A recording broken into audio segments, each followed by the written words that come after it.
Ipinakita ang pagbisita ni Joy Diwa kasama ang kanyang pamilya at mga Kalingap supporters. Dumating siya sa gitna ng malakas na ulan, basang-basa dahil walang dalang payong.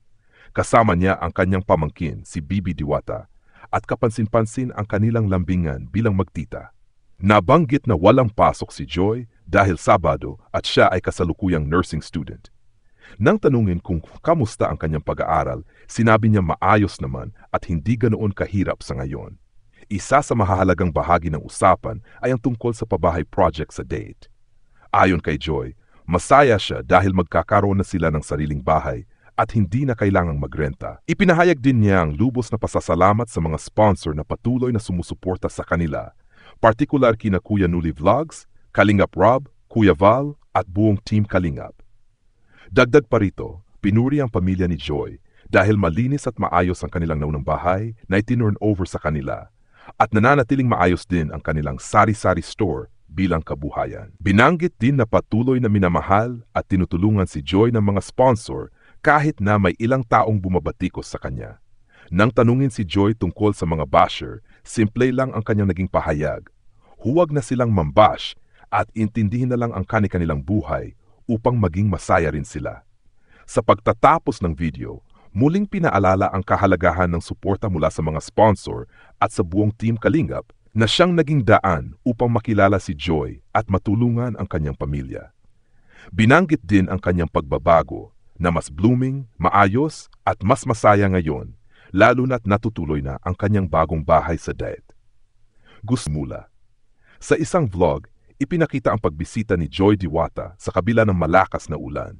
Dumating siya ng basa, ngunit masaya pa rin nakasama ang pamilya, lalo na si Nanay Imelda at mga kapatid. Kasama rin sa eksena ang lambingan ni Joy at Bibi Diwata. Usapin sa pag-aral at buhay. Joy ay isang nursing student at sinabi niyang maayos at hindi naman masyadong mahirap ang kanyang pag-aaral sa ngayon. Nabanggit na wala silang pasok dahil Sabado, at siya ay mananatili muna sa piling ng pamilya bago bumalik. Proyekto ng pabahay. Ipinahayag ang kasiyahan ni Joy na malapit nang maumpisahan ang pabahay para sa kanilang pamilya sa Daet. Sabi niya, malaking kaginhawaan ang pagkakaroon ng sariling bahay para hindi na sila magrenta.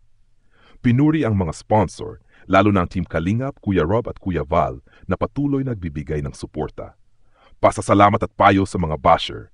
Nagpasalamat si Joy sa lahat ng sponsors at sa Team Kalingap dahil sa tulong na ibinibigay sa kanila. Mensahe niya sa mga basher, huwag namang bash at unahin na lang ang sarili nilang buhay para maging masaya rin sila. Pagbisita at kalagayan ng pamilya. Dumalaw din si Kuya Andy Kayaka Vlogs, isang masipag na Kalingap partner. Naipakita na kahit medyo matagal nang na-turnover ang kanilang bahay, ito ay malinis at inaalagaan ng pamilya. Ang kanilang sari-sari store ay tuloy-tuloy pa rin na nagpapakita ng sipag at tiyaga. Kalagayan ni Joy Diwata, nakita si Joy na mas blooming, may bagong brace at mas maayos ang kalagayan. Tinawag pa siyang Joy 2.0 dahil sa kanyang positibong pagbabago at pag-aalaga sa sarili.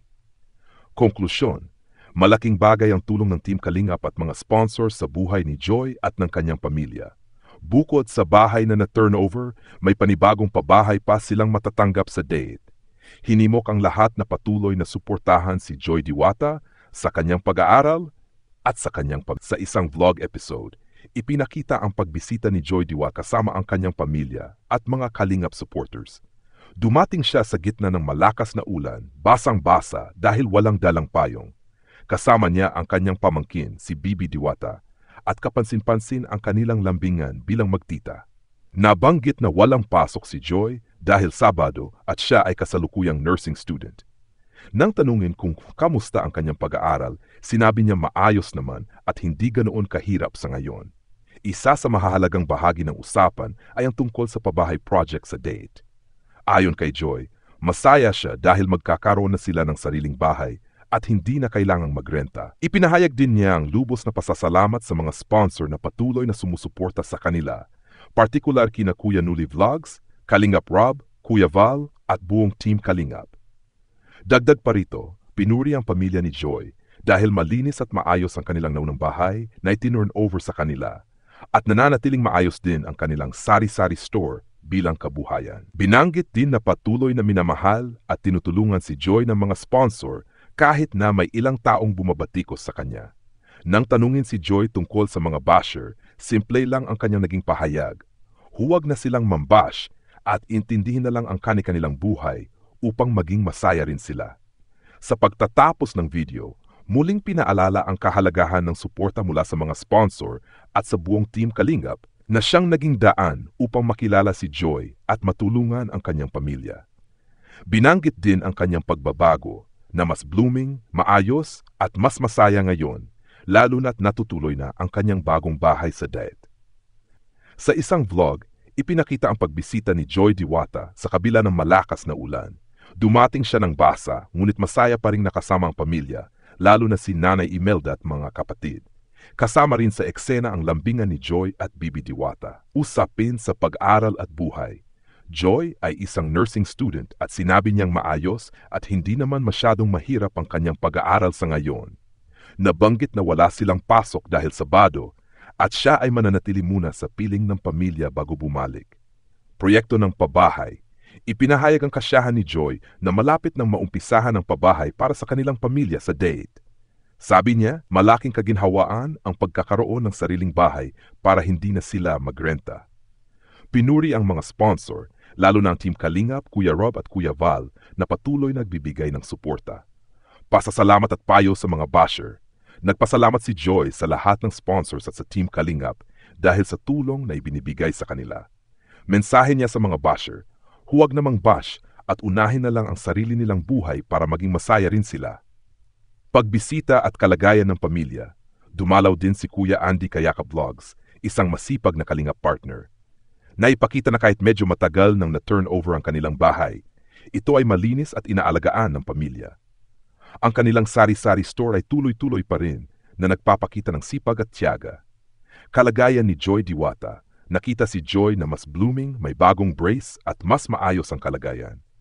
Tinawag pa siyang Joy 2.0 dahil sa kanyang positibong pagbabago at pag-aalaga sa sarili. Konklusyon, malaking bagay ang tulong ng Team Kalingap at mga sponsors sa buhay ni Joy at ng kanyang pamilya.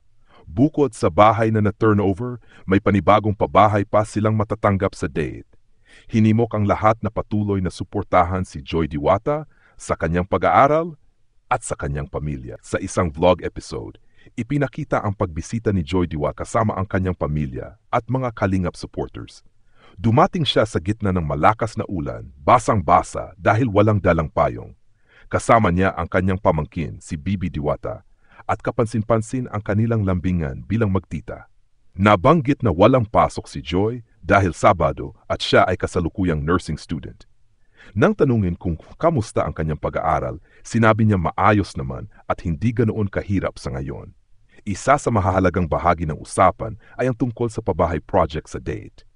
Ayon kay Joy, masaya siya dahil magkakaroon na sila ng sariling bahay at hindi na kailangang magrenta. Ipinahayag din niya ang lubos na pasasalamat sa mga sponsor na patuloy na sumusuporta sa kanila, partikular kina Kuya Nuli Vlogs, Kalingap Rob, Kuya Val at buong Team Kalingap.